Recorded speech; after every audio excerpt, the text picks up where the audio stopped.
What is up, everybody? It is Sunday. It is 7 o'clock Pacific Standard Time. It is just me, the doc, tonight. The King James is wrapping up his Halloween, not Halloween, his Christmas meet and greets, where he's collecting toys for tots, for Dornbeckers. So he'll be back with us next week. This is episode 15, season 1 of The War Room, and buckle up, this one is going to get juicy. Now, we've talked about a lot of different things on this show so far. We've had a lot of experts. Well, I had other teams come in. Let me reiterate that one, because we're going to get into experts here in a second. We've talked about research, preparation, setup, on a budget, how to do this, EMF meters, phone apps, inside the white noise EVP work, safety within the paranormal wrap up, and then we've had Ghost Story on board. We've actually had Signy on a couple times. We've also had Hassling the Paranormal, Jason Hassel on. We've had Aaron Collins. We've had a grab bag. We've had the Ethics and Paranormal Roundtable. And today, buckle up, this one's going to get good. Criticism, skepticism, and you. Because of the fact that, well, here's the way this is going to run down. As you're doing this profession, this hobby, whatever you want to call it, you're doing it solo, you're doing it with a team, you're helping people, you're doing this on your own to investigate things. You are going to come across certain types of people that will rain on your parade. And we're going to talk about them and ways that you can kind of spot them, maybe deal with them. First one, your hardline skeptics, the people that cannot ever change their mind. Everything is fake. Let me tell you a story. So 7 years ago, well, actually 6 years ago, next year will be 7. We were up in the hills. That's when we first had our run-in with the family of Squatch. Now, even though one of our skeptics was there, and he saw them with his own eyes, because of the fact that he's a hardline, diehard skeptic, he does not acknowledge what he saw. Nothing is real. Everything is fake. We've discovered everything. These are these kind of people.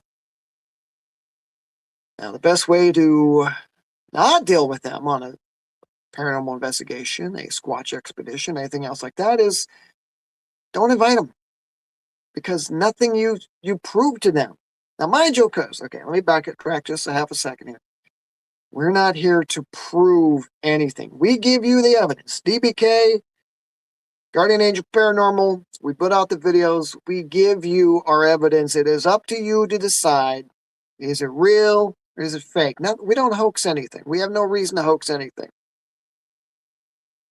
But if we can prove something and you can see something, then you actually have to admit that there was something. But it is these hardline skeptics that just look at it. They saw a Bigfoot. They saw one staring at them.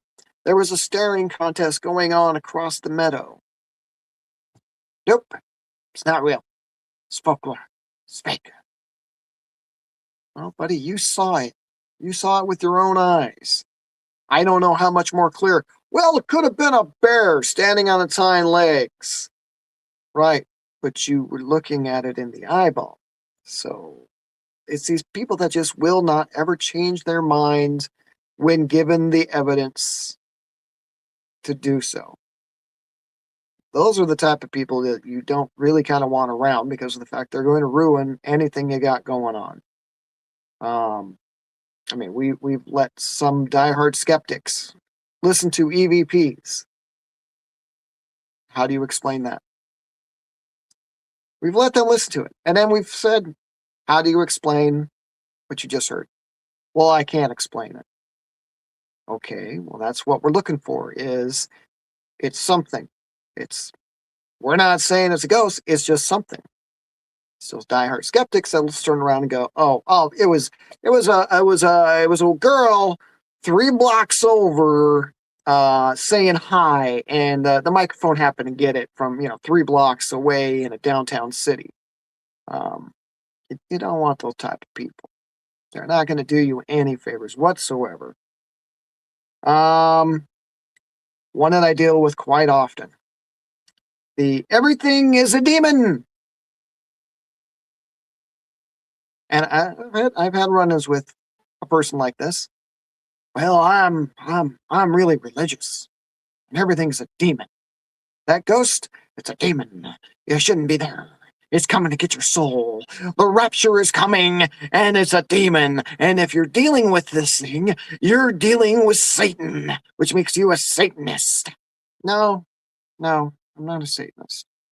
Not everything is a demon. Not everything is Satan.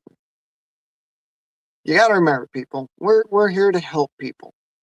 Sometimes if we go into a case, and I know we've said it 1,000 times before, sometimes if somebody's having issues with the house, and there is nothing demonic, there's nothing spiritual, there's no ghosts, there's nothing going on, maybe these people just need to be told, hey, listen, we don't think there's anything here.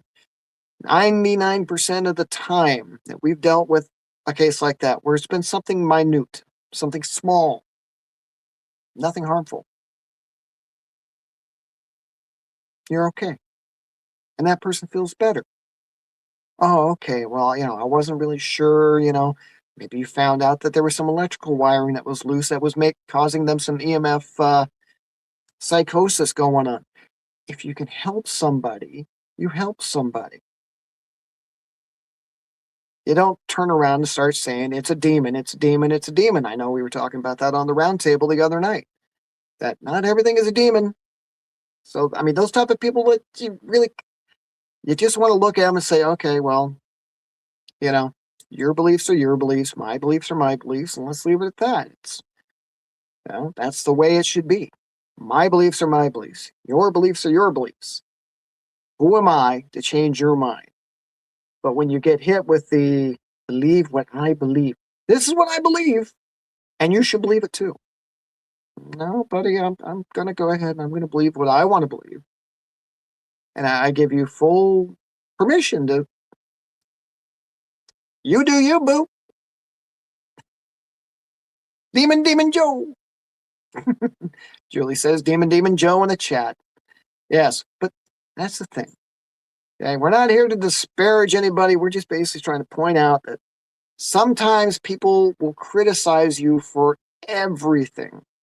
And you just got to let that kind of just wash off. Got to move on.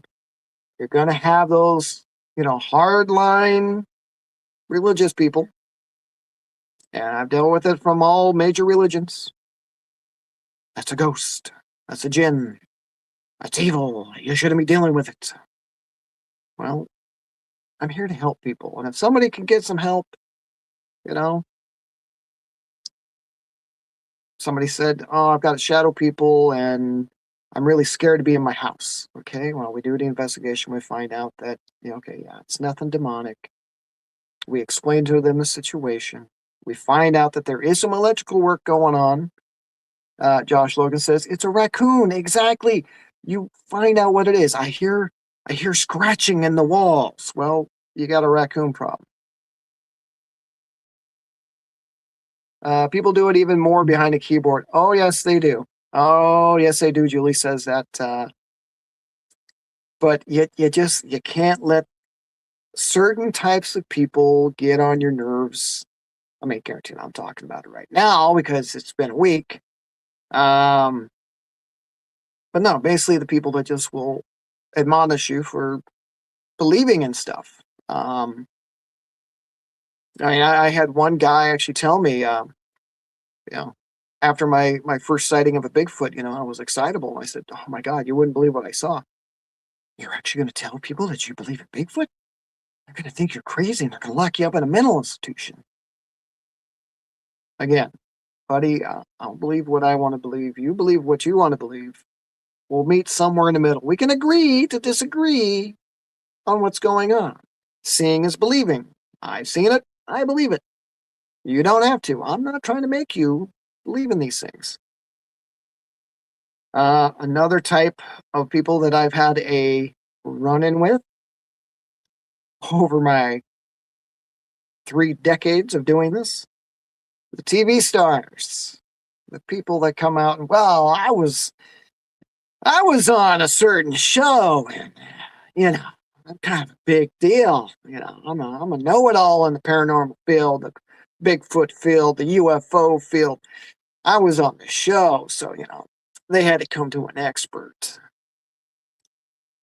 Again, nobody here's an expert. We're all still learning. Paranormal, UFOs, Bigfoot, Loch Ness, Mothman. Josh Logan, check my IMDb. Yeah, Josh, but Josh Logan has done some extra work in a lot of films. Um, Josh Logan, I think, are you trying to say you're one of the TV stars that's gonna tell us that you were in a show? You're super important, but you're important to us, brother. Now, but we have had run-ins with people who have been stars on, guest stars on different TV shows. And half of them that we've had dealings with, hoity-toity people, says Julie in the chat. Yes, hoity-toity people. Some of the TV stars that we've known or met and talked to, I would say a good 80% of them are really still grounded. Jeff Davis, good guy. He was on Ghost Adventures. He was on Alaska Bigfoot. He's been on a bunch of other shows. The dude is grounded. He says, no, I'm a history guy. They brought me on to know the history of these places, and that's what I do. I'm history. Oh, wow, man, that must have been cool. It was all right. Anyway, so how are you doing? Those are people you want around. That just kind of just brush it off. Yeah, I was on a show. It was fun, yeah, but I don't want to dwell on it. And then you got the people that were on the show, and that becomes their entire identity.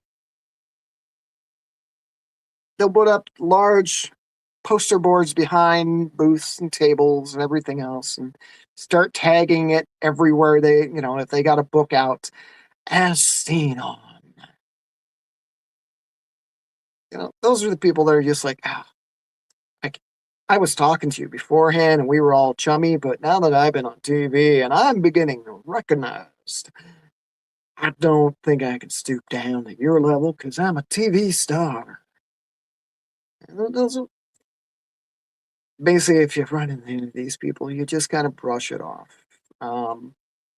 Also on TV stars, I mean, we have dealt with a guy who's had his own little series, and we've stopped by a couple of his booths to talk to him about his field of study.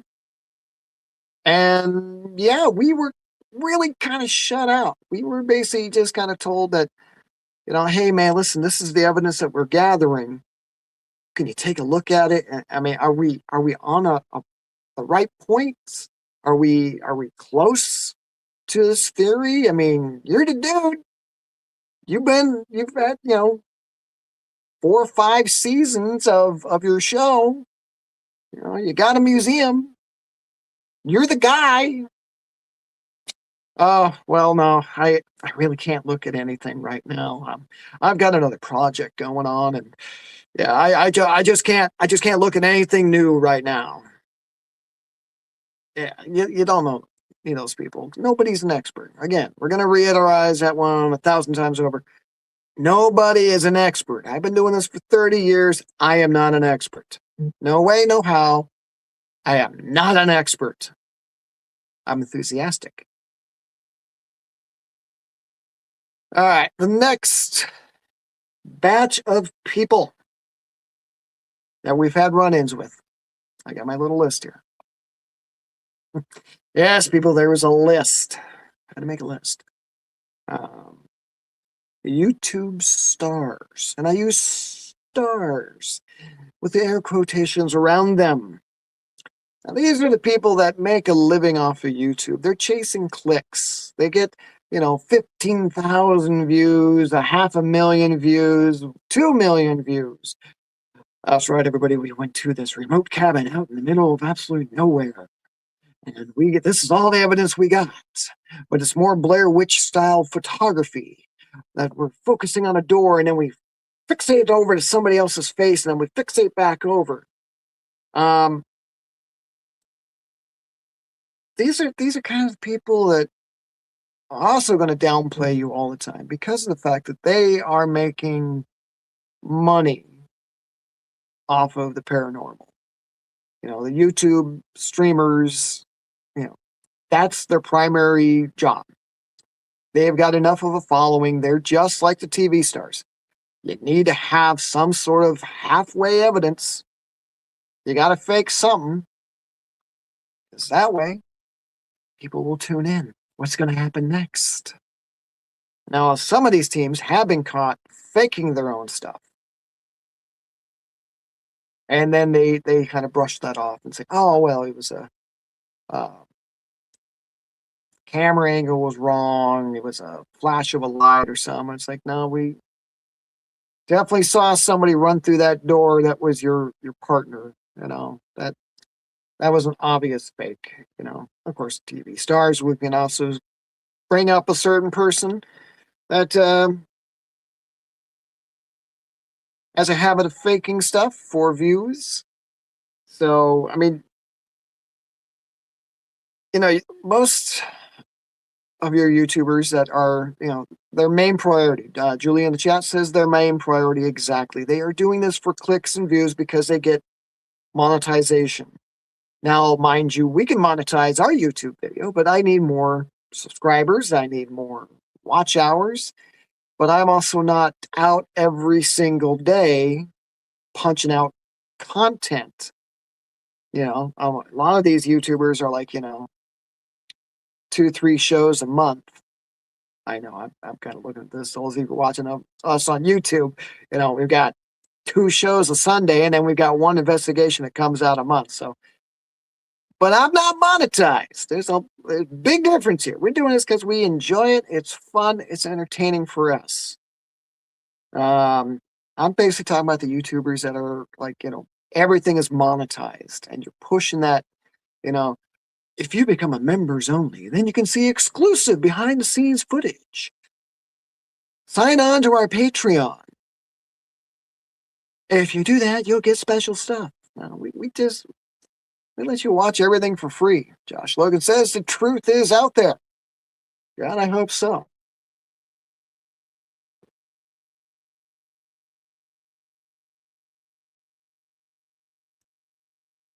I got a couple more here. The expert paranormal teams. Expert does have air quotes around it because, again, nobody is an expert. Nobody is. Donate, says Julie in the chat. Yes, we do not ask for donations. We're not those type of YouTubers. Nothing's monetized. Spotify, not monetized. By the way, Spotify, big shout out to you guys. We got a good audience on Spotify. For Unleashed, War Room is not on Spotify, so Unleashed is doing great over there. Still have not monetized. I just give this stuff away for free. That's also the reason why our shirts are taking forever and a day. I'm not going to overcharge you guys. I want it to be as quality and as inexpensive as possible. And even when I'm setting the prices, we're getting like maybe 30 cents on a kickback. So I want to pass the savings on to you guys.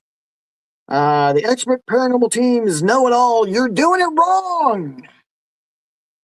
Now we've had a few run-ins with these type of people over the year. And these people are the ones that basically come in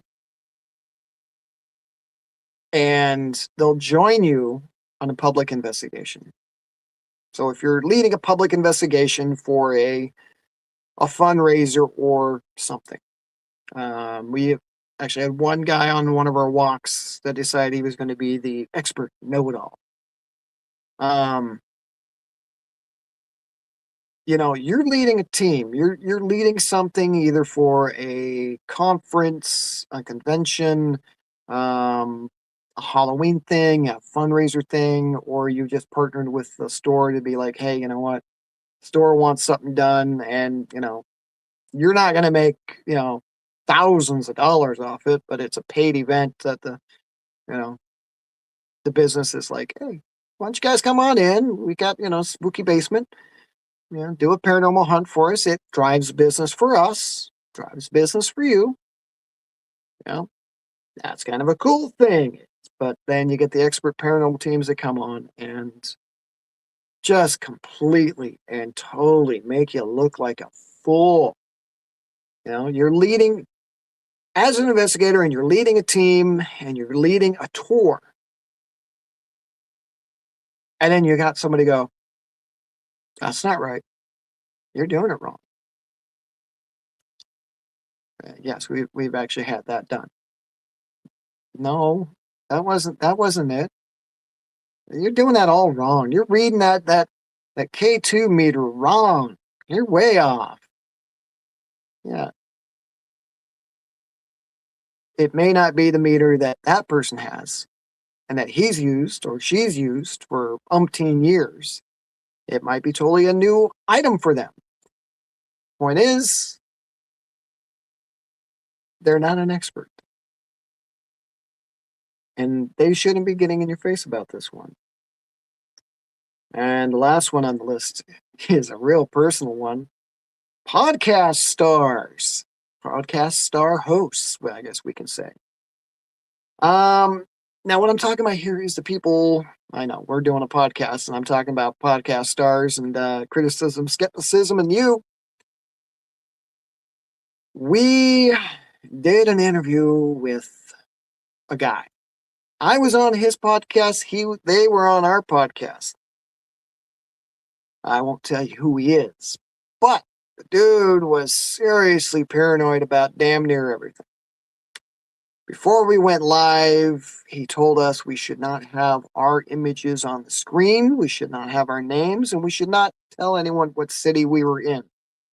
Then during the entire hour-long podcast, all he did was tell us, you shouldn't be investigating these things. They're dangerous. Where I hit him with, well, it's all about the hours that you put in for dirt time and investigation, which is where he hit us with, oh, I don't do field investigations. I just talk to people. Okay. Now, these are the kind of people you want to kind of avoid because they're armchair athletes. They're armchair quarterbacks. I'm going to sit here. I'm going to tell you guys what to do without getting dirty myself. Yeah, I found a Reddit thread where people were talking about this guy, and I told him what my 2 cents. I'm like, all he did before we went on air was tell us that, you shouldn't have your images, you shouldn't let people know where you're from, you shouldn't even have your real name, you shouldn't even be out in the field investigating anyways. These are dangerous things. And then during the entire show, every question we hit him with was, oh, you don't know this? Well, no, that's why we have you on the show, because you're supposed to be the expert. You're supposed to be the guy that knows more about this topic than anybody else. That's what they say everywhere that your name is mentioned, that, oh, yeah, he's that guy. He's the expert. Okay, but you haven't gotten dirty. You haven't got out on the field. You haven't looked at footprints and looked at evidence and anything else. You just sat behind a computer, hid your face, altered your voice. Don't tell anybody where it is because the FBI might come to your house if you start investigating these things. And probably this point where the FBI knocks down my door and takes me away. But you don't want to deal with these people. Also, critics. Critics will be the last one before we get out of here. And this goes out to all paranormal teams. I know that a certain paranormal team that I know recently put out on their, we're all well aware of said danger, comes with the investigation, says Josh Logan. Exactly. But you're not going to know about these things unless you get out there to see these things. Anyway, so this paranormal team felt that they were being heavily criticized for the way they operate their team. Here's the thing, people. Again, we're going to use the phrase, you do you, boo. What works for you may not work for somebody else. Operate the way you want to operate, that's safe, that is not breaking any laws, not trespassing.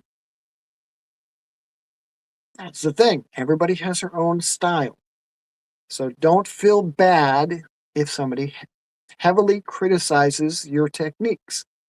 Now, I know I've been guilty of getting on a couple teams because it's just safety matters, and safety matters to me. I don't want anybody getting hurt or injured or lost or found up dead in the woods. So I'm a little bit more, I guess you would say I'm more the overbearing uncle of, grandpa, father, whatever you want to call it. You know, do you have extra socks? Do you got food with you? Do you have extra water? We're going up in the hills. It's really warm during the summertime. Do you got enough water? Do you got enough food? Do you got a change of clothes? Do you have a rain poncho if the weather changes? I'm not criticizing. I just want to make sure everybody gets back safe and sound. I know I jumped on this other team about, splitting up, no radios, that kind of stuff. They're going to know who they are. And I've told them this is just big brotherly love, I know certain locations, the floors are crap. And, I don't want to see any of my friends, my colleagues, hurt in the hospital or worse, So that's why we do War Room, is we can give out tips and tricks and advice. But at the end of the day, you can either use them or not. We just want you guys to be safe when we give you advice. When we give you our criticism, it's advice. It's coming from a loving location of family. Hey, I've been on cases with another team, and they were like, hey, floor's pretty bad over there. I wouldn't go that direction. Gotcha. I didn't feel like I was slighted in the least because there was a danger, there was a hazard. If they happen to, I have asthma problems, so if they're like, do you have a respirator or a breathing mask? We're getting into an area that's got a lot of mold. Oh, no, I didn't bring one. I didn't know that. Oh, here, go ahead and borrow one of ours. We got an alcohol swab. We'll clean it up for you. Hey, thanks. You're looking out for me. But yeah, let's watch each other's backs. Let's get 2026. Let's get rid of the negativity. Let's get rid of these people. Don't deal with those people. Because all they're going to do is they're going to basically pad their own egos. And I've been told that I have an ego. Well, that's not true, because I would really rather, okay, our upcoming documentaries, you're going to see very little of me. I'm going to be in them very little, very sparse. I'm the camera guy. I'm behind the camera. This is, I want to focus on my friends. I want to put them in the limelight. I know I did that documentary that came out, The Spirit of Halloween Town, and I was featured heavily in our segments. I was a little bummed that my friends that were on the investigation got very little screen time, but I understand that was the directors. It was just, they were doing something. They had a vision. They wanted to focus on certain people.